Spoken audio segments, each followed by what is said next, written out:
Okay, good morning, everyone. Thank you so much for joining us for October Clear Up the Chaos. I hope wherever you are enjoying cooler temperatures. We finally, I think, are out of the 90s, so I'm hoping that continues here in the Panhandle. But I can't believe how quickly this year has gone.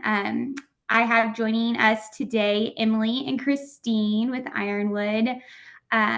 Y'all are familiar with seeing Emily. Christine hasn't been on in a while, so we're thrilled to have her joining us for this session.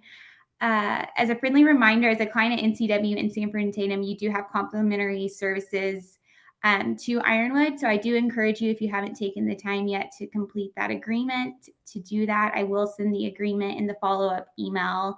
And if it's not you that's signing, feel free to send that to whoever needs to sign it and forward that back to me. I always say it's better to get that in place prior to a crisis than when we're trying to work through a crisis. So Emily, I believe, is going to start us off. We have some great topics today, deciphering the EEOC's strategic enforcement plan. We're going to be talking about after-hour harassment, navigating off-duty sexual misconduct, and all about the E-Verify that I believe Christine is going to be touching on. So Emily, I'm going to hand things off to you. And I do encourage you, if you do have questions, feel free to shoot those over in the chat box, and I can get those over to the ladies at the end of the presentation. So thanks so much.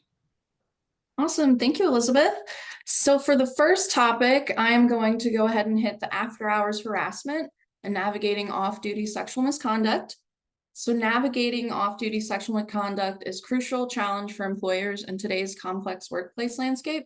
While traditional workplace misconduct policies have long governed actions within working hours and company premises, the advent of digital communication and social media has blurred the lines between personal and professional lives. So off-duty sexual misconduct, whether it occurs online, during social events, or in private settings, can have profound implications for an organization's culture, reputation, and legal responsibilities.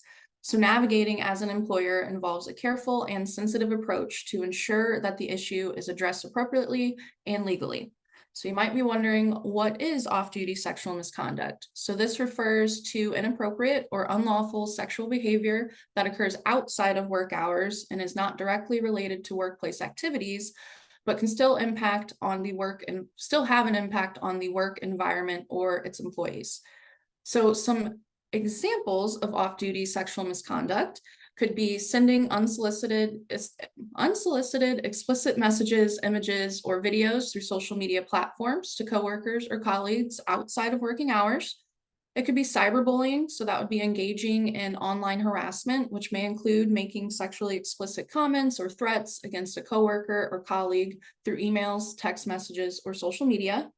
It could be sharing explicit images or videos of a coworker without their consent, which is often intended to embarrass, intimidate, or harm their reputation. It could be stalking or unwanted pursuit that's going to cause fear or distress in that moment.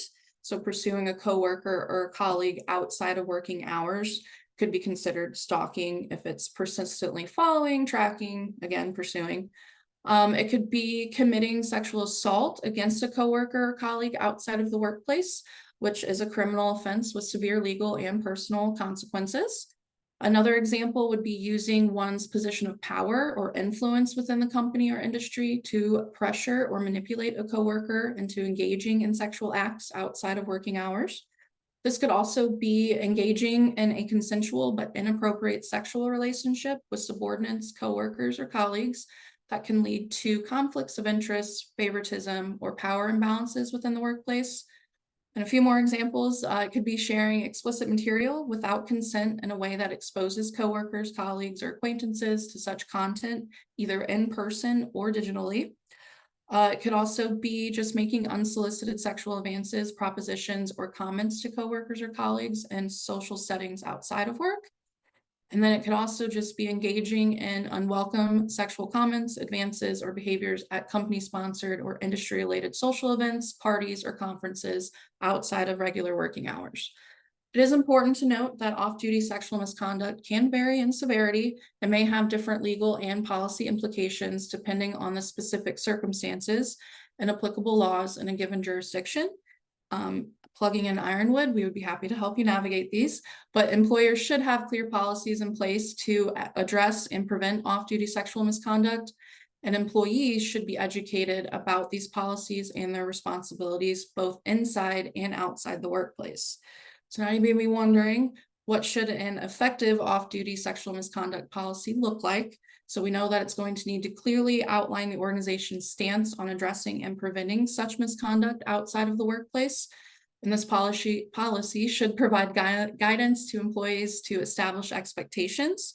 So you'll want to outline, the purpose or the scope of applicability. So specifying that it applies to all employees, regardless of their position or level within the organization. You want to make sure that the policy is clear and covers off-duty behavior that may affect the work environment or business interests. It's always best practice to maybe include definitions. So maybe you'll want to define off-duty sexual misconduct, what harassment is, retaliation, etc. You'll want to then describe what the prohibited conduct is. So clearly stating the types of off-duty sexual misconduct that are prohibited. So the ones that I listed out for you may be included. So stalking, explicit content, not getting consent, things like that. And then just expressing and specifying that any form of retaliation against individuals who report misconduct is strictly prohibited. You'll want to make sure that it's providing that culture, that inclusivity, and that everyone's going to be heard. And then you'll want to maybe outline reporting mechanisms, so who they're going to go to, especially if you think about this misconduct and how it might, be embarrassing, or they might have been intimidated and they're afraid to come forward. A lot of the times they're not going to seek around to ask who to go to. So if it's outlined in your policy, that could be an important step as well. You'll want to make sure that it states that it's going to be confidential. And again, there's going to be the non-retaliation. And then you'll want to also include consequences of the violation. So just like any good policy, that disciplinary process is going to be mentioned. So that could look like termination, separation, whatever policy you want to follow in that way. It could include counseling. Again, it's going to depend on the severity of the misconduct, because obviously, depending on that severity, it could have legal implications as well. And then you'll want to ensure, obviously, like any good policy, again, it's going to be legally compliant, and you'll want to make sure that it's consistent with other policies. So again, it's going to follow similar chain of command or disciplinary processes, and you'll want to make sure that it's clear and precise. And then you'll also want to make sure that you're reviewing and updating periodically, especially as, making sure it's continually effective and it aligns with legal requirements and best practices. And then most importantly, all policies should have that acknowledgement. So requiring employees to acknowledge that they have read, understood, and agreed to comply with the off-duty sexual misconduct policy is going to be key. So obtaining a signature, whether that be electronically or via paper, would be best. So by including these elements in the off-duty sexual misconduct policy, organizations can create a comprehensive framework for addressing and preventing such misconduct, thereby promoting a safe and respectful workplace environment, both inside and outside the workplace. Now, if you have this instance occur, you might be wondering how you can have a proactive approach in the aftermath if, off-duty misconduct occurs. Obviously, word gets out, people gossip, all that stuff that all HR professionals have to deal with from time to time. So step one is going to be having that clear policy to follow. But then you can also just make sure you're following a consistent investigation. So receiving and documenting the complaint is going to be important. If you have anybody that comes forward that is complaining of off-duty sexual misconduct, you're obviously going to want to take it seriously. And you're going to encourage employees to report such incidents through your established reporting mechanisms, and then documenting that complaint, including details, dates, and evidence provided. And again, you're going to conduct that thorough investigation. You're going to want to comply with the privacy laws, and taking appropriate action is going to be an important step. Obviously, most employees are going to respond to being heard, but following through is going to be key, especially in a timely manner. And so having that prompt, impartially, and thorough investigation is going to be important. You're going to want to include interviews with the complainant, alleged perpetrator, and any witnesses. Collect any relevant evidence, such as emails, text messages, social media interactions.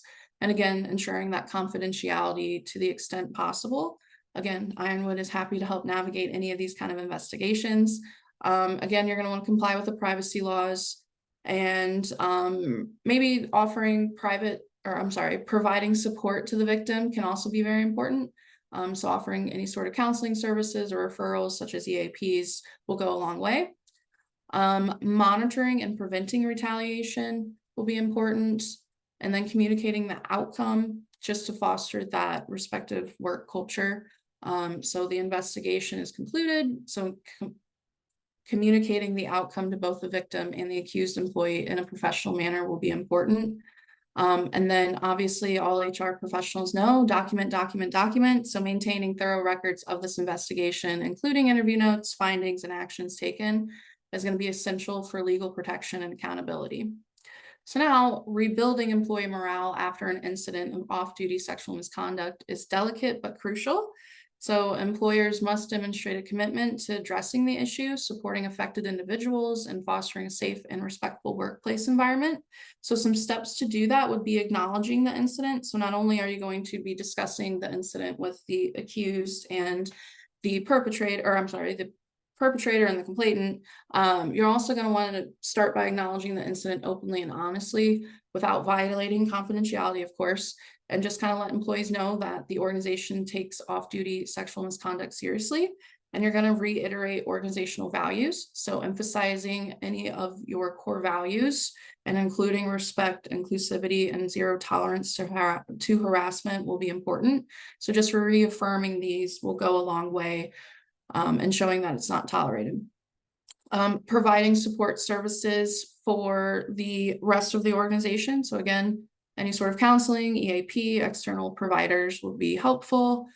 Training and education. So offering training and education programs that reinforce respectful behavior and provide guidance on how to prevent and report off-duty misconduct, and making sure that the employees are aware of their rights and responsibilities, and making sure that your leadership is engaged as well and understands the proper steps to take, and just having these conversations with the employees and making sure that your leadership is trained on how to have these conversations moving forward. Again, anti-retaliation methods, and just reiterating that the organization's commitment to preventing retaliation against individuals will go a long way as well. Just listening and learning, always a good rule of thumb to actively listen to employees and their feedback. And if you can, improve your policies and procedures to prevent prevention efforts. You'll also want to focus on rebuilding that trust overall. So again, everything that I'm listing is going to help rebuild that trust, but just recognizing that trust may have been broken as a result to the incident and trying to navigate and repair that way. You'll also want to celebrate positive culture. So highlight positive aspects of the organization's culture, such as teamwork, collaboration, achievements, any goals that you have to set forward, and try to realign their mindset to the positivity that the organization has brought. And then just overall continuous improvement, improving policies, procedures, and support mechanisms related to off-duty misconduct, and just stay vigilant in monitoring and addressing any potential issues that could happen. And again, staying compliant with laws and regulations as they change. And we all know that employee morale tends to make the business go. So making sure that we are acknowledging that the off-duty misconduct occurred and you're taking the right steps forward to implement a positive workforce afterwards is going to be important. And that kind of wraps up what I have to say, but in conclusion, I lost my notes. I'm so sorry. In conclusion, navigating off-duty sexual misconduct is essential responsibilities for employers, and committing to fostering a safe and inclusive workplace environment by proactively addressing this complex issue through well-defined policies, clear communication, and thorough investigations. Organizations can uphold their values, protect their employees, and safeguard their reputations. And again, I'm plugging in Ironwood. We are happy to navigate these processes for you. We conduct internal investigations quite often for our clients. So Elizabeth would be happy to get a contract in place and go forth from how the process works. But I'm going to pass it over to Christine to talk about E-Verify. Thanks, Emily. Can you guys hear me okay? Yes, we can. Okay, thank you. Just wanted to be sure that it transitioned. So before I jump into E-Verify, I want to say, one, it's great to make an appearance today. I've missed you guys, and like to introduce myself to those that might be new. My name is Christine Beldner. I am the Vice President at Ironwood Business Consulting, but my heart belongs to human resources. So my degree is in human resources. I hold the top to most senior HR certifications, and I'm actually pursuing my master's right now in human resources. So I love all things talent and people and all of my business owners and peers that are on this call. I just want to piggyback, Emily, what you were talking about. I dropped in a question in the chat, and I'm not sure if everyone's got to see it, but a little poll. What percentage of workplace investigations that Ironwood is involved in would you think includes this exact situation, some type of relationship or employee communication outside the workplace? So if you have a guess, drop it in the chat or take yourself off mute. Let's wake ourselves up a little bit this morning and see what you guys have to say. Elizabeth shared 65%. Emily, do you have a guess?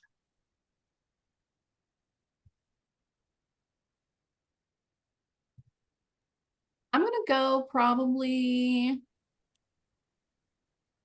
60%. Okay, I like it. Next time we come, we need to bring some Ironwood prize or something for a poll question, but it is over 50%. So just offhand, I can think of several investigations where the employees exchanged their personal contact information and they were, taking that communication, that relationship outside the office, but that bleeds, as we all know, back into the office. And so if you don't have a policy addressing these things, highly recommend that you consider adding one or at least including a section within your manual. And also I would encourage you guys to add in the exchange of personal contact information. So if an employee chooses to share their cell phone numbers and personal email, that the company assumes no risk in those communications. I'm not a lawyer, so I can't say if that will get you off scot-free, but it's probably just one of those things you can put down in best practices. So great topic, Emily. Thank you for sharing. And I'm going to share my screen because I actually prepared some slides today. Give me 1 second to get it pulled up. Okay, Emily, can you take yourself off mute and verify that you can see my screen? Yes, I can. Perfect. Okay. Well, it keeps blacking out on me, so we'll see what's going to happen here. It is not liking it. Do you guys see it blacking out? Okay. No, we see your screen. Interesting. All right.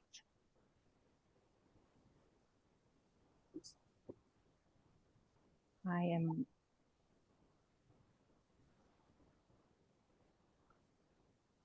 All right, guys. Okay. So E-Verify, what is it? Is that the screen that you guys see? No. Yeah. We did. I don't know. It went away. So I have 3 monitors and I have the presentation on one and the Zoom on the other, and now it's not happy. So give me 1 second.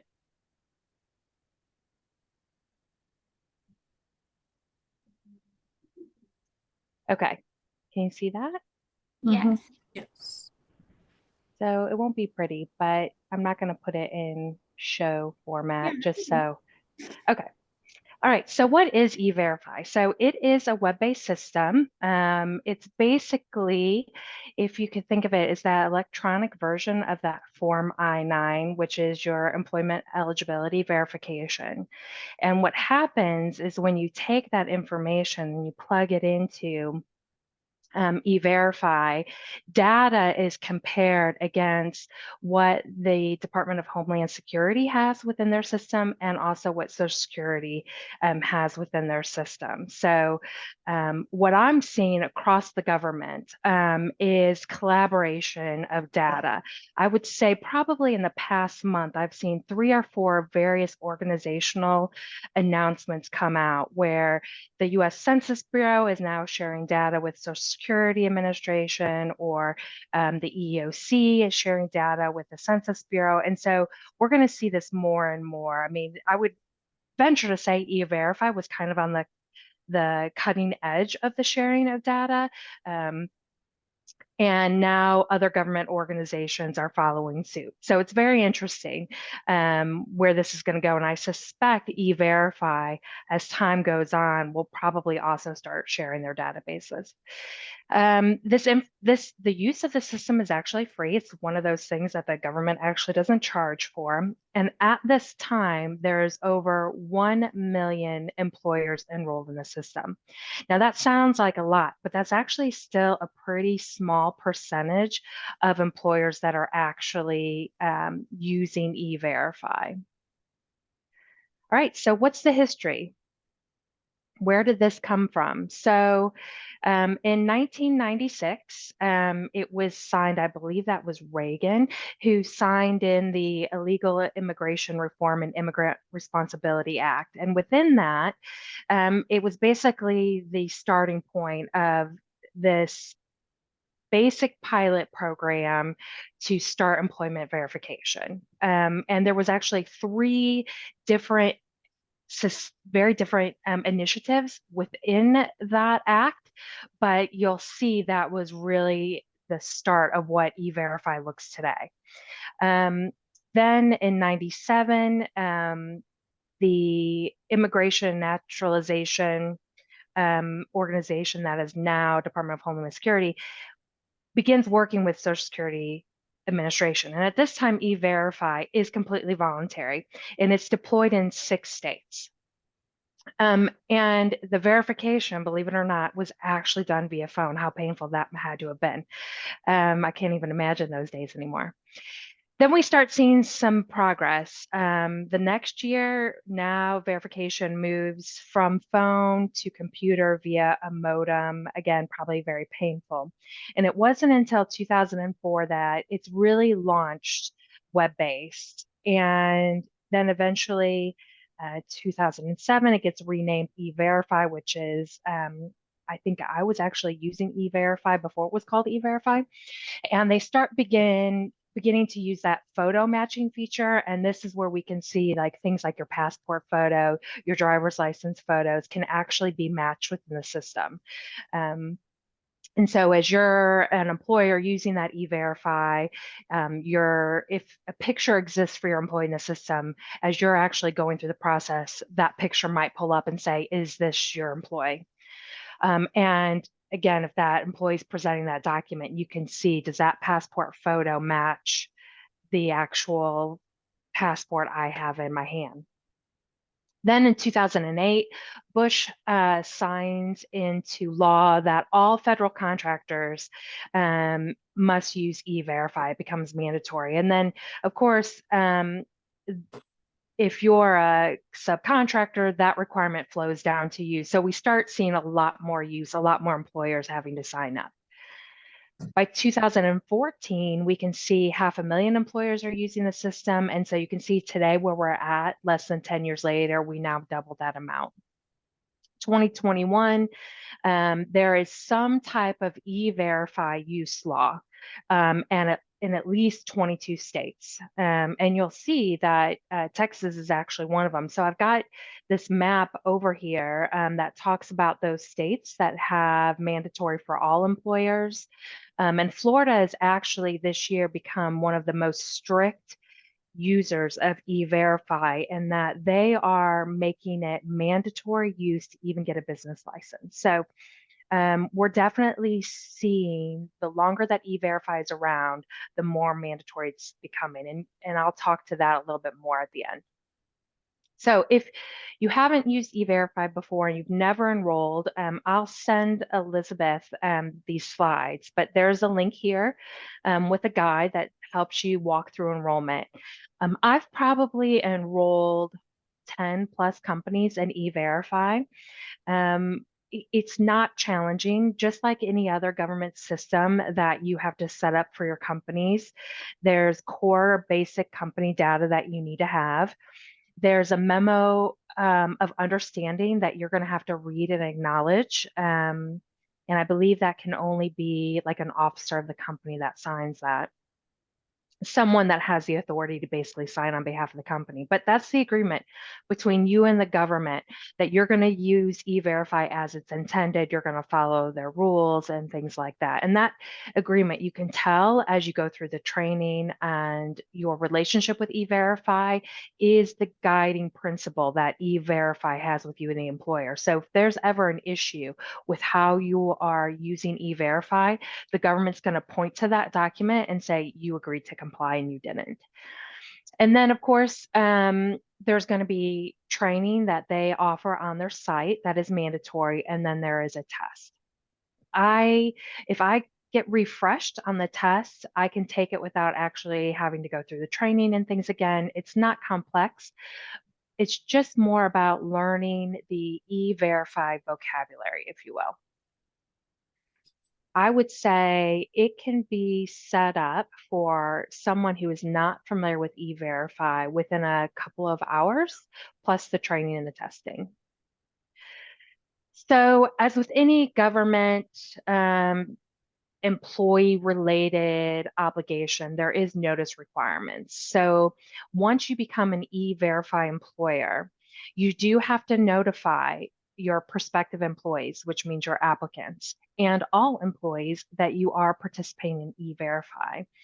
And you can see kind of a shift in E-Verify's communication, the government's communication, post-COVID. They really have gone back into their rules. They've gone back into their literature and specifically called out what it looks like for remote workforces. And so that's really important to note, because it says now in their documentation that employers have to also notify those working in a remote setting and keep those notices posted.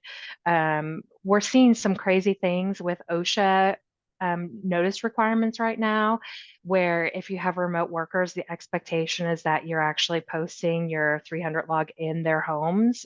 So I don't, being a little snarky here, but for those of us that work remote, could it become possible that the government eventually dictates that we have those required posting boards in our home offices? It could happen. It's very interesting what they're talking about now and what they're communicating. It's going to be an interesting few years as the government tries to adapt to all of us working remotely. So anyway, if that impacts you, pay attention, because that's going to be fun to watch. Especially like those employees you have that work from their kitchen. Could you just see them having a required posting board in their kitchen or something? HR humor. We've got to get the jokes in where we can. Anyway, so we have to display as E-Verify employers the E-Verify notice and the right to work posters, both in English and in Spanish. And if you have a workforce that speaks another language, then the expectation is that you also display those posters as well. So that way you are providing what your direct workforce needs. And all that is available, all those notices are available for free, printable on their website. So some do's and don'ts as you're navigating E-Verify. Definitely follow the procedures. This is not an instance where shortcuts are going to be able to be used. Make sure you comply with those notice requirements. Make sure that you are still completing the Form I-9s before you actually submit the case in E-Verify. Provide each employee with the notice if there is a non-confirmation identity mismatch, and then ensure that you are still safeguarding those physical I-9s. And remember, we do not put I-9s in employee files. We keep I-9s separate from employee files. Some don'ts. You cannot use E-Verify to pre-screen candidates. You cannot specify or request which documentation an employee can use for the Form I-9. It is the employee's decision whether they provide you something from the list A or a combination of things from list B and C. You cannot say, hey, bring your driver's license and social security card your first day. We're not allowed to dictate. The best practice is provide your new hires that list of approved documents, and they get to choose what they bring. You may not use E-Verify to discriminate in any capacity. You can't take any kind of adverse action for what you learn from E-Verify if there is that mismatch. And you'll see it when you go through that E-Verify training. They are sticklers about us sharing our unique user ID and passwords.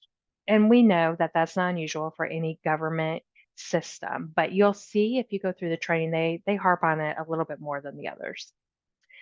Okay, so Christine, what's the down and dirty? So the good on E-Verify, over 98% of the employees that all of us 1 million employers process through E-Verify get that instant confirmation that that they are authorized to work in the United States. So that's really great news. I mean, if we're going to use this system, it's such a small percentage of employees that are going to have these weird, unusual cases that we then have to begin that long process of the employee kind of working through that. So that's good news.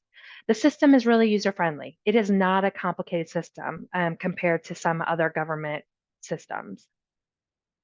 It does help set the company up for success in that, in theory, if you're using it correctly, you should not be hiring people that are not authorized to work in the United States. So if there's ever an audit, you should be in compliance and you shouldn't have any penalties. If there are Form I-9 errors, at times it's very challenging to read employees' handwriting on those Form I-9s. This can find those form errors, and then you have a way to get the employee to address them. And it can't be used, say I sign up today, it can't be used to process all my existing employees. I would just start fresh with my new hires. So that's some of the good. Okay, some of the ugly. E-Verify is impacted by government shutdowns, which is a hot topic right now, as we know. So what happens in that case is, say you have new hires and we're in the midst of government shutdown, you're going to hang on to those Form I-9s, and then once the shutdown is over, then you'll process those via E-Verify. So that's a little bit of a burden. And then, of course, with anything that we have to do in terms of compliance, there's just that overhead with being compliant. So whether that's your HR staff that's having to manage the system, take the training, keep it current, then there's that cost to that, your organization. And of course, we're not perfect humans, and we also can have data entry errors. So even if the employee has a completely accurate Form I-9, we get to typing as professionals, we may miss something. So either have really great checks in place or watch that your data entry issues could come up. So in extreme cases, the government has company data and will refer your company to the Department of Justice. So what does that look like? So say every single new hire you process through E-Verify only uses documents from list A. That would be a flag. So it's no different than the IRS when there's those algorithms running in the background that tells the IRS who to audit. Translate that to E-Verify. There's algorithms back there at E-Verify that's telling the government there's something up possibly with this company. The behavior, the trend with this company is suspect. And they'll refer the company to the Department of Justice for an investigation. Again, this is extreme. If you are using it as it's intended and you are following the Form I-9 rules, you won't have to worry about this. If you're not following the rules, then you really need to consider that E-Verify may not be for you. On occasion, the government system can be wrong, and I have seen that, where there is a mismatch with a social security number and it's no fault of the employees, or the employee's identity is stolen, and there's a whole lot of cleanup having to take place on their social security number. So it's an imperfect system. And just because you are using E-Verify does not mean ICE can't come in and still perform an audit. So it isn't foolproof. It doesn't give you a pass from the government taking a look at you. Okay, one more slide. I'm almost done. So what's coming? E-Verify is going to release a new version in 2024. It's called Next Gen. This is going to be fascinating. It is going to be probably one of the biggest changes in E-Verify since going from modem to web-based, because they heard employers saying that this is a burden we shouldn't have to put up with, and they listened. And so now with NextGen, employees are going to enter all their information in E-Verify instead of us, the employer. So similar to like we do a background check with a candidate, someone we've already extended an offer to, we're going to shoot them their background check, and they have to sign all those notices and work directly with the background check company. E-Verify is going to work the same. We're going to say, hey, this is a pending new hire. That new hire is going to get some kind of email where they have to then go in and enter the information. That is huge. Now, we still have an administrative burden that we're probably going to be chasing down our new hires saying, have you done this yet? I haven't gotten notice in the system. Maybe it kind of clears some of those new hires out for us. So that'll be interesting. But once an employee is authorized to work in E-Verify, they can take that verification with them from employer to employer. And I'm curious to see how that's going to work. So say I'm the gaining employer. In theory, I think the expectation is I can log in, the employee will give me their particular E-Verify unique identifier number, and I can basically pull that employee's record and it'll tell me already authorized to work. That's going to be fascinating. And what I see happening in the E-Verify news is the trend is more and more bills federally and locally are proposed to mandate the use of E-Verify. So I think if we have a change in political party in the next presidential election, you're going to see more mandates being approved. I think it's definitely more in line with the Republican Party to mandate the use of E-Verify than it is the Democratic Party. So, and you can apply that to your state. So if you are in one of the more conservative states, you're probably going to be impacted more by an E-Verify law. All right, that is all I had about the very fascinating world of E-Verify. As you can tell, it's actually a subject I really enjoy talking about it, and I'm always happy to answer your questions or be a resource. Thank you, Emily and Elizabeth, for this time, and I think we go back to Emily. Awesome, thank you so much. I have big shoes to fill now. If you guys have sat with me before, we know that I love statistics, so I'm about to throw some at you as I am talking about deciphering EEOC's strategic plan. So in the past 3 years, the EEOC has received an annual average of approximately 67,400 private sector charges of discrimination, more than 8,300 requests for federal sector hearings, and 4,300 requests for federal sector appeals. The large number of individual charges of discrimination and federal sector requests for hearings and appeals that the EEOC receives requires the EEOC to think strategically about how to allocate its resources to ensure the strongest impact possible in its efforts to stop unlawful employment discrimination.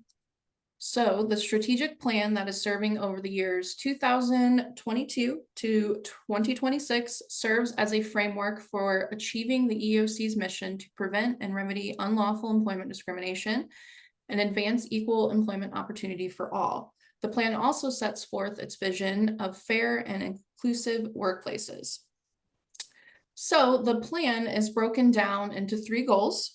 So strategic goal number 1 aims to combat and prevent employment discrimination by strategically applying the EEOC's law enforcement authorities.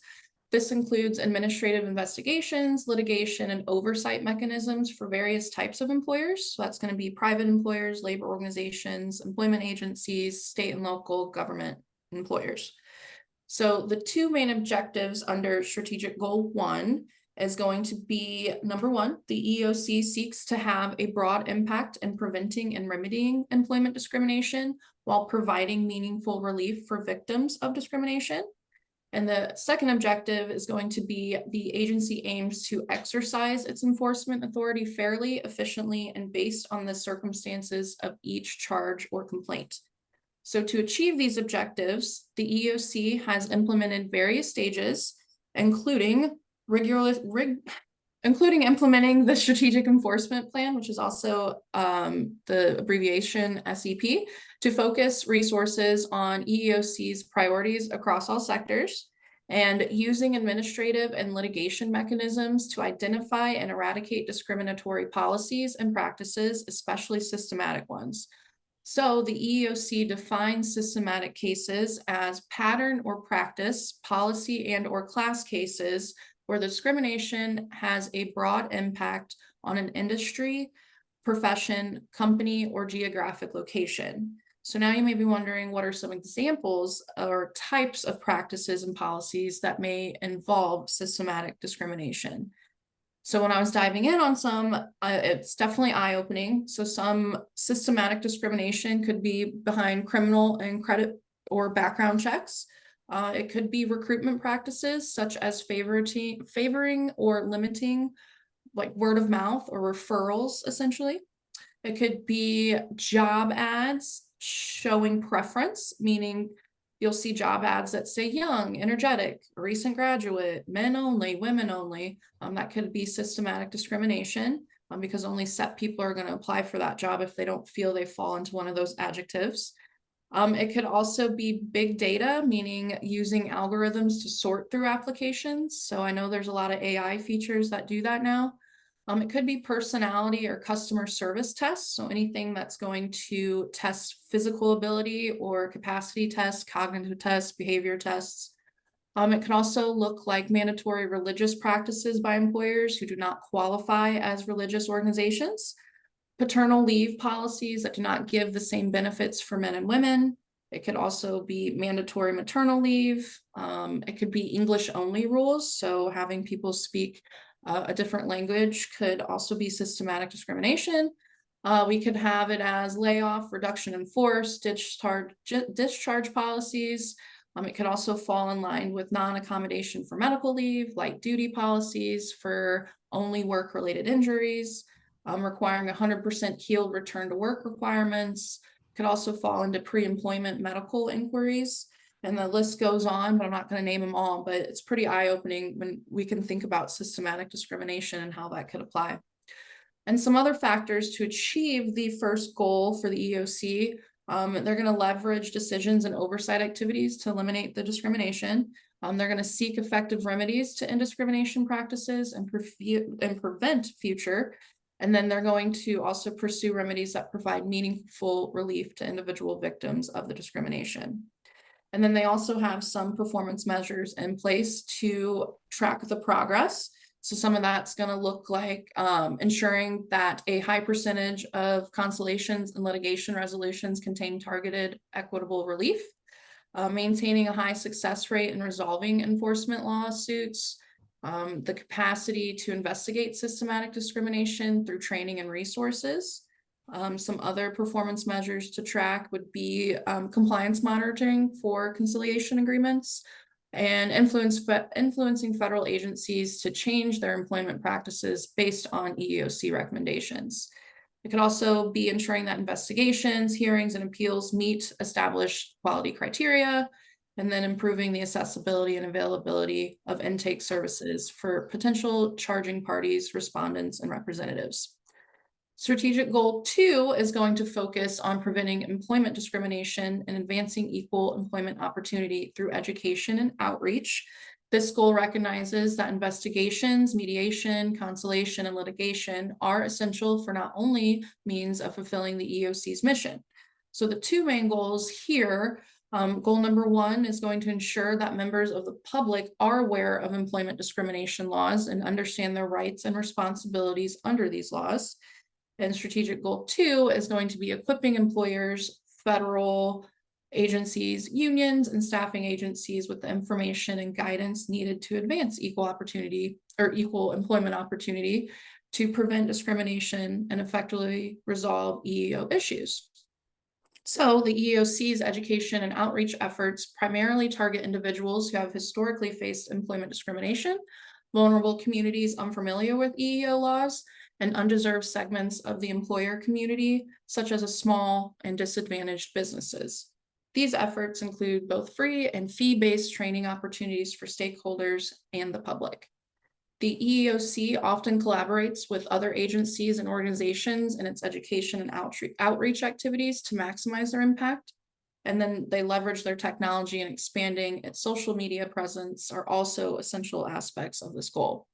So they have objectives to achieve the second goal, and that is going to include using technology to reach diverse populations, targeting outreach to vulnerable workers and undeserved communities, promoting promising anti-discrimination practices for employees, and fostering partnerships among federal agencies.